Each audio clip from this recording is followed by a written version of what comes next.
உறக்கம் என்பது நீங்கள் தங்குகிற வீட்டினுடைய வசதியை பொறுத்து வருவது அல்ல. இங்க நிறைய பேருக்கு ஸ்லீப்பிங் ப்ராப்ளம் இருக்கும், தூக்க பிரச்சனை இருக்கும், எல்லாருக்குமே கிட்டத்தட்ட.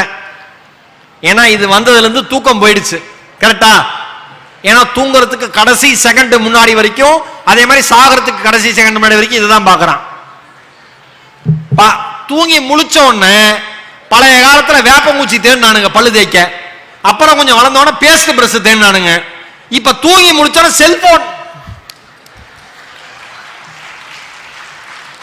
என்ன செல்போன்?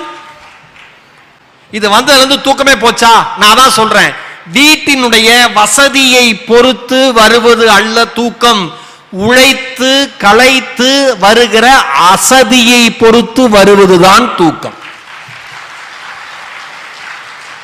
ஏன் தெருவில் படுத்து தூங்குறவங்களா நிம்மதியாவே தூங்கலான்னு நமக்கெல்லாம் வைத்தறிச்சலா இருக்கு தெரியுமா? நமக்கு தூக்கம் வரதில்லை. அவனுக்கு ஏன் தூக்கம் வருது? ஒவ்வொரு தெருவா நடக்கிறாங்க, ஒவ்வொரு தெருவிலையும் படுக்கிறப்பெல்லாம் ஒருத்தர் விரட்டி விடுறான். எங்கடா படுக்கலான்னு போறப்ப கடைசியில படுத்து தூக்கிடுறாங்க. வேலை முடிஞ்சு போச்சு, நிம்மதியா தூங்கி காலைல எழுந்து வந்துடுறான்.